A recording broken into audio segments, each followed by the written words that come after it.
பேடிச்சோறு நடந்தென்று பல சின்னஞ்சிறு கதைகள் பேசி மனம் வாடி துன்பமிகு உழன்று நரை கூடி கிள பருவம் எய்தி கொடும் கூற்றுக்கு இறையனவின் மாயும் பல வேடிக்கை மனிதரைப் போல நானும் வீழ்வேன் என்று நினைத்தாய்.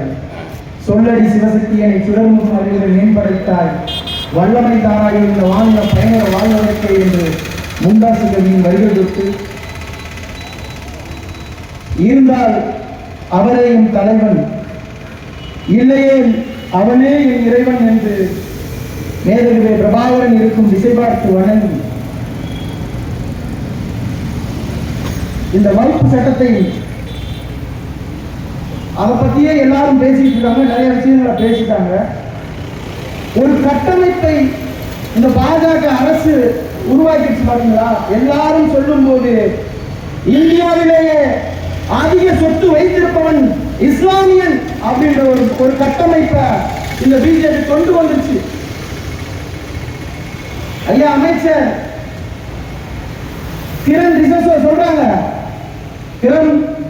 சொல்றாங்க, ஒரே தட்டு, அந்த தட்டில் மொத்த இஸ்லாமிய வக்ஃப் வாரிய சொத்துக்கள் அனைத்தும் ஒரே தட்டில் மொத்த தரவையும் எடுத்து உங்களை கையில் கொடுத்து விடுவோம், இந்த சட்டத்தை நிறைவேற்றி விட்டோம் அப்படின்னு. என் அன்பார்ந்த உடன் பிறந்தார்களே, இந்த எளிய பிள்ளையின் கேள்வி ஒன்றுதான், பிஜேபி அரசு இஸ்லாமியர்களின் இந்த வக்ஃப் சொத்து எவ்வளவு இருக்கிறதுன்னு சொல்றீங்களே, இதுவரை நடந்த இயற்கை இடர்பாட்டிலே வயநாடு உட்பட எத்தனை உயிர்கள் போயிருக்கு, அதுக்கான ஏதாவது ஒரு தரவு உங்களிடத்தில் இருக்கிறதா? ஐயா மோடியின் ஆட்சிக்கு தான் வினாத்தான் கசிவு, லட்சக்கணக்கான மாணவர்கள், கோடிக்கணக்கான மாணவர்கள் அல்லாடப்பட்டிருக்கான். அதுக்கான தரவு ஏதாவது இருக்கிறதா? பண மதிப்பீட்டு இழப்பினால் வங்கி வாசலில் நின்று செத்தவன் எத்தனை பேர்? ஏதாவது தரவு இந்த பாஜக கட்சியிலும் இருக்கிறதா? இதற்கெல்லாம் தரம் வைத்துக் கொள்ள மாட்டார்கள். ஏன்? இவர்களுக்கு இஸ்லாமியர்கள் என்ற ஒன்று மட்டும் இல்லை என்றால் என்ன சொன்னாங்க பாத்தீங்களா? இவர்கள் இந்தியாவை விரும்பவில்லை, இவர்கள் பாரதத்தை கட்ட நினைக்கிறார்கள். நீங்க தெரிஞ்சுக்கணும். முக்கியமான என் அன்பு உடன்பிறந்தார்கள், இஸ்லாமிய சொந்தங்கள் தெரிஞ்சுக்கணும். இவர்களுக்கு இந்தியா தேவையில்லை, இவர்களுக்கு பாரதம் என்ற ஒரு நாட்டையே உருவாக்க பார்க்கின்றார். அதனால்தான் ஒரே நாடு, ஒரே ரேஷன் கார்டு, ஒரே தேர்தல், ஒரே சட்டம், ஒரே நாட்டு, ஒரே எல்லாமே அதுக்குதான், எல்லாமே அதுக்குதான். நீங்க நினைச்சுக்கிறீங்க திமுக தான் உங்க சிறுபான்மையின் காவலர்கள். சத்தியமா சொல்றேன், நேற்று இஸ்லாமிய சொந்தம் நெஞ்சில் வழிபாடு தொலைந்து இந்த பதிவு செஞ்சுறேன். NIA இந்த சட்டத்துக்கு எதிராக அண்ணன் 2 மாதங்கள் தன்னோட புறவழிகளின் 2 புறங்களிலும் ரத்தம் கசிய கடைசியாக கோயம்புத்தூர்ல கூட்டத்தை முடிச்சாரு. 1 மாதம் உணவு கூட உண்ண முடியல. ஆனால் இஸ்லாமிய ஊடகங்களும் இஸ்லாமியர்களும் சொல்லும் வார்த்தை என்ன தெரியுமா? பிஜேபியின் கள்ள உறவுக்கு பிறந்தவன் சீமான் என்று. உங்களை போல வெட்கம் கட்டவர்களுக்காக நாங்கள் போராடினோம். யாரை பார்த்து என்ன சொல்ற? பிஜேபியோட பி டீம் நாங்க. ஆனா நேற்று அம்மையார் சீதாராமன் வந்திருந்தப்ப ஐயா கலைஞர் சந்திப்பாரு, அதை எந்த ஊடகம் காட்டாது. ஐயா மு.க. ஸ்டாலின் அவருடைய பையன் உதயநிதி போய் சந்திப்பாங்க, அதை யாரும் காட்டாது. அம்மையார் கனிமொழி போய் சந்திப்பாங்க, அதை பற்றி பேச மாட்டாங்க. பேசாத ஒருவன நீ போய் பேசுறியா, சந்திச்சியா, என்ன பேசுற, என்ன பேசுற, என்ன வெட்கம் கிட்ட நாய நடந்து சொல்லு, நடக்க வேண்டியது. திமுக ஒரு கட்சி சிறுபான்மையின் காவலர் நீங்க நினைச்சிட்டு இருக்கீங்களா? கட்சியில் 9 பொறுப்பாளர்கள், தலைவர், பொதுச் செயலாளர், பொருளாளர், இணை செயலாளர், துணை செயலாளர் 9 பேர். அந்த 9 பேர்ல ஒருத்தன் கூட இஸ்லாமியர்ல.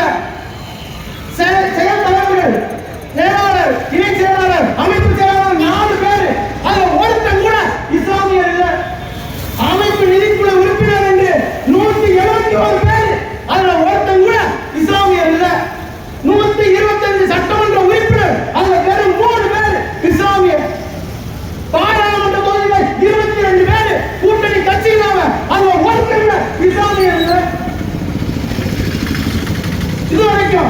22 மேயர் இருக்காங்க.